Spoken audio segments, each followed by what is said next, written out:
When the video came through, I felt like the ground beneath me had just disappeared. It was my Uncle David who sent it, his message short: "You need to see this, Emma. They've been talking like this for months." As I watched the video, everything I thought I knew about my family shattered. There, in the video, were my parents and my brother Ethan sitting around our old kitchen table in Nashville, casually discussing me as if I were nothing more than a financial obligation. The warm Tennessee sunlight filtered in through the windows, casting a glow on their faces that made their words feel even colder. "Emma only helps because she feels obligated," my mother's voice oozed with disdain. "After everything we've done for her, covering the bills is the least she can do." Ethan, with his usual smirk, added, "Yeah, and she acts like we owe her something." What a joke. The worst part? My father, sitting quietly beside them, nodded in agreement. This was the man who had once taken me to my first football game and helped me with my school projects. Now he was complicit in tearing me down. The video, clearly taken without their knowledge, was shaky, but their words were crystal clear. I watched it 3 times. Each time, it filled me with a mix of numbness and clarity. For the past 4 years, I'd been making large payments on their mortgage through my company, Redwood Enterprises. They had no idea that their payments were going to me, thinking they were dealing with the bank. Meanwhile, I had been covering the bulk of the mortgage while they continued to complain about how little I helped. It wasn't the first time I'd seen them take me for granted, but hearing their thoughts so openly, so casually, made something inside me snap. My Uncle David's message came right after. "They're playing you, Emma. Don't let them do it anymore." I sat in my home office, staring at the spreadsheets that laid out the truth. More than $250,000 invested in keeping them comfortable in that house, and for what? The gratitude they showed me was a sham. But this time, I wasn't going to be the silent partner in their game anymore. I remembered the purchase option clause my financial advisor, Natalie, had advised me to include when we arranged the mortgage. She'd said it was just in case something like this happened. I wonder now if she foresaw what was coming.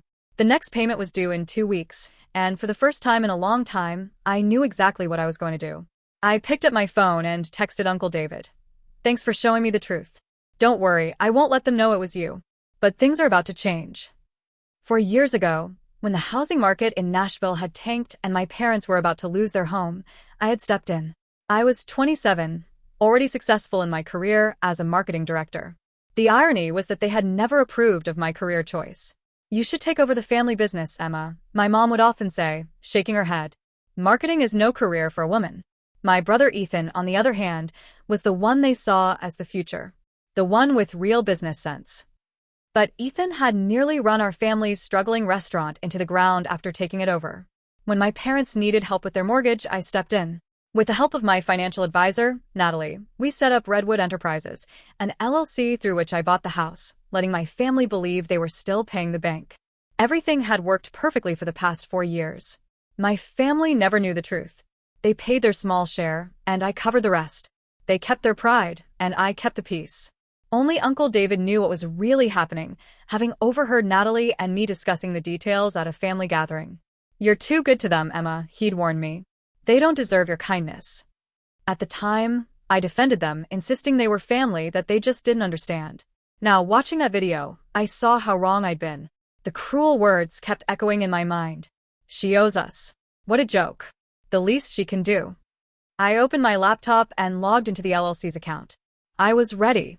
The next mortgage payment was due in 13 days, and, for the first time, I wasn't going to be there to help. The video wasn't the end. Uncle David sent me more.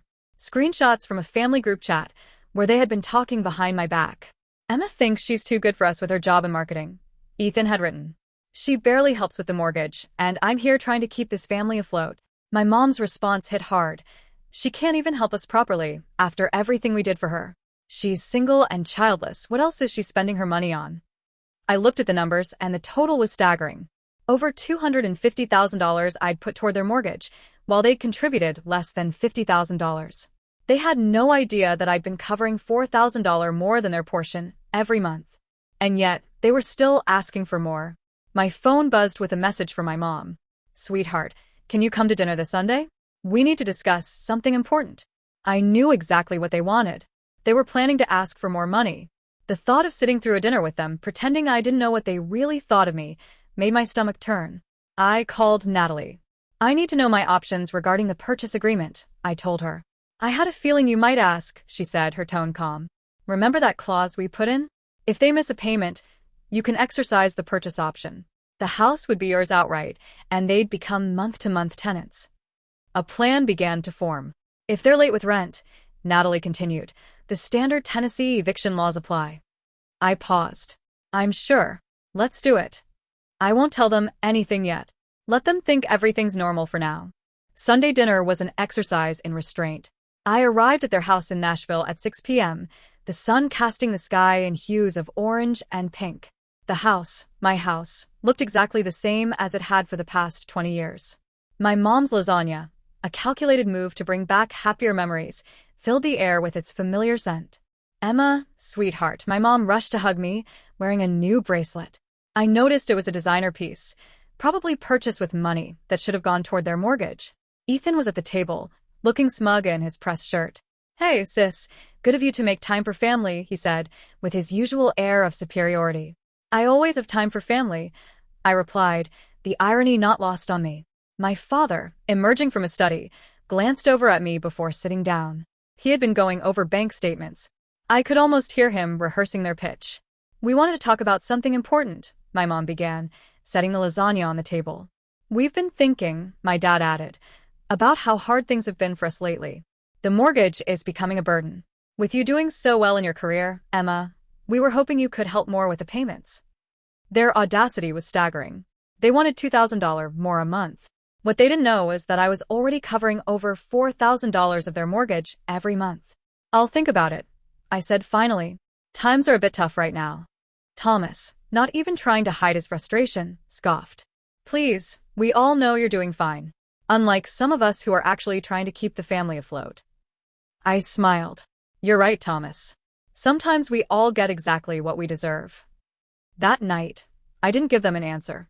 Instead, I went to the bathroom and listened to them talk behind closed doors, making threats, scheming. They were planning to use some old debt against me, trying to blackmail me into helping. I returned to the dinner table, my composure intact. My response would come soon enough. And when it did, it would be everything they deserved.